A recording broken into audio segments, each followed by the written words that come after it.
எவர்லி டெலிஷனோட episode 6 தான் பார்க்க போகிறோம். ஃபிஃப்த் பார்ட் பார்க்காதவங்க மறக்காமல் பார்த்துட்டு வந்துடுங்க. இதில் ஃபஸ்ட்டு சீனில் பார்த்தீங்கன்னா நல்ல தண்ணி எடுக்க 2 பேரும் போயிருப்பாங்களா, அக்காவும் தம்பியும். அங்கே ஒரு குட்டி பொண்ணு கேட்டுட்டு இருக்காங்க, மேப்பை கொடுத்து இந்த பக்கம் தானே அதுன்னு சொல்லிட்டு. அந்த பொண்ணு இந்த பக்கமாக போனீங்கன்னா ஒரு அண்டர் கிரவுண்ட் வரும், அங்கே தான் தண்ணி இருக்குது அப்படிங்கிற மாதிரி சொல்கிறா. சரி அக்காவும் தம்பியும் கிளம்புறாங்க. உடனே அந்த பொண்ணு கேட்குறா, உங்களுக்கு எதுவும் ரூமு வேணுமா தங்குறதுக்கு? சுத்தமாக இருக்கும் ரூமு, அப்புறம் பெட்டெல்லாம் ரொம்ப க்ளீனாக இருக்கும், காற்று வர மாதிரி இருக்கும், நல்லாயிருக்கும், வேணுமா ரூமு அப்படிங்கிற மாதிரி கேட்குறா. உடனே தம்பி சொல்கிறான், இல்லை நாங்கள் தண்ணி எடுத்துகிட்டு அப்படியே போயிடுவோம், அதனால எங்களுக்கு தேவையில்லை அப்படிங்கிற மாதிரி சொல்லிடுறான். உடனே அதை கேட்டோன்னா அந்த பொண்ணு சோகமாயிடுறா.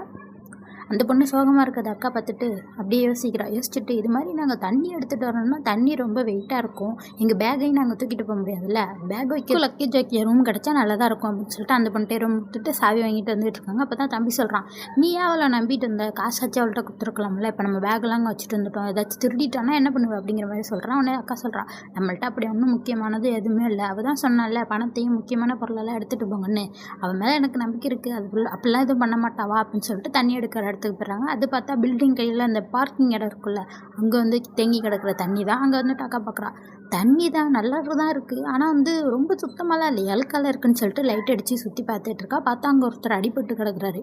பார்த்துட்டு தம்பி ஓடுறான், அக்காவும் கல் எடுத்துக்கிட்டே பின்னாடி ஓடுறா. ஏன்னா எதுவும் மான்ஸ்டர் வந்துருச்சுன்னா.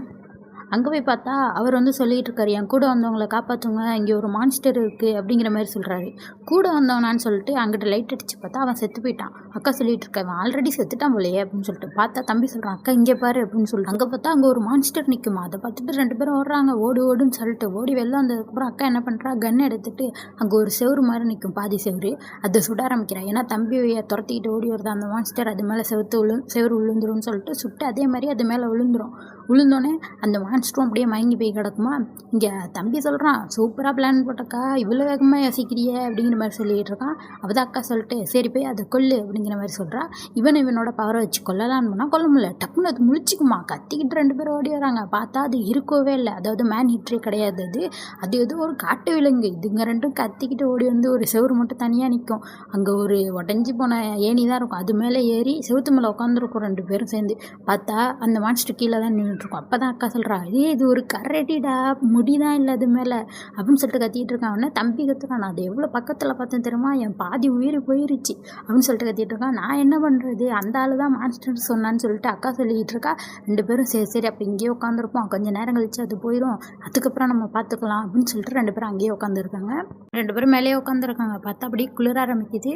அப்போ பார்த்தா கரடியை கீழே காணும். சரி அப்படின்னு சொல்லிட்டு நம்ம கீழே போயிட்டு கன் எடுத்துகிட்டு கீழே போவோம், அது வரப்போ சுட்டுடலாம் அப்படின்னு சொல்லிட்டு கன் எடுத்து வச்சுட்டு அக்கா பார்த்துட்டு இருக்கா. ஏன்னா லாஸ்ட்டாக ஒரு தடவை மட்டும்தான் சுட முடியும்.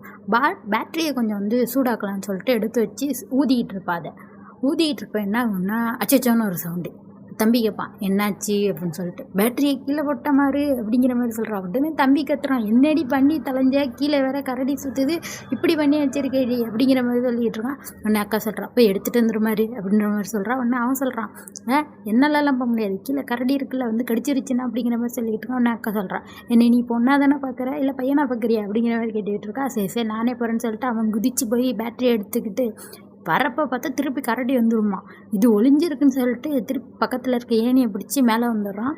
பேட்டரியை திருப்பி அவங்க அக்கட்ட கொடுக்குறான். கொடுத்ததுக்கப்புறம் அவள் திருப்பி ஒன்று சொல்லுவாள், இது மாதிரி நான் பயத்தில் வேகமாக மேலே ஏறி வந்துட்டேன், ஆனால் இப்போ கீழே போக எனக்கு ரொம்ப பயமாக இருக்குது, ஏன்னா ஹைட்டுனாவே எனக்கு ரொம்ப பயம்டா, அதனால நீ என்ன பண்ணுற, கன் எடுத்துகிட்டு நீ கீழே போயிட்டு அந்த கரடியை சுட்டோன்னே அது செத்துருமா, நான் அது மேலே குதிப்பேனா, அப்புறம் நான் கீழே வந்துடுவேனா, எப்படி ஐடியா அப்படிங்கிற மாதிரி சொல்லிகிட்டு இருக்கா. உடனே தம்பி கேட்குறான், ஐடியாலாம் கேட்க நல்லா தான் இருக்குது, ஆனால் என்னால் ஒன்றை மாதிரி எய்ம் பண்ணி சுட முடியாதே அப்படிங்கிற மாதிரி சொல்கிறான். அக்கா கேட்குறான், நான் என்ன அப்படியா சொல்கிறேன் அப்படிங்கிற மாதிரி. அப்போ தான் தம்பி சொல்கிறான், நீ பாட்டுக்கு வெளியிலலாம் ஏறிக்கிட்டு ஓடிக்கிட்டே கரெக்டாக எய்ம் பண்ணி சுடுவேன், அது மாதிரிலாம் என்னால் சுட முடியாது தெரியுமா, நீங்கள் எவ்வளோ எய்ம் சூப்பராக பண்ணுறது தெரியுமா அப்படிங்கிற மாதிரிலாம் சொல்லுவான். உடனே இவ கேட்குறா, அப்போ நான் உனக்கு யூஸ்ஃபுல்லாக இருக்கேனா அப்படிங்கிற மாதிரி.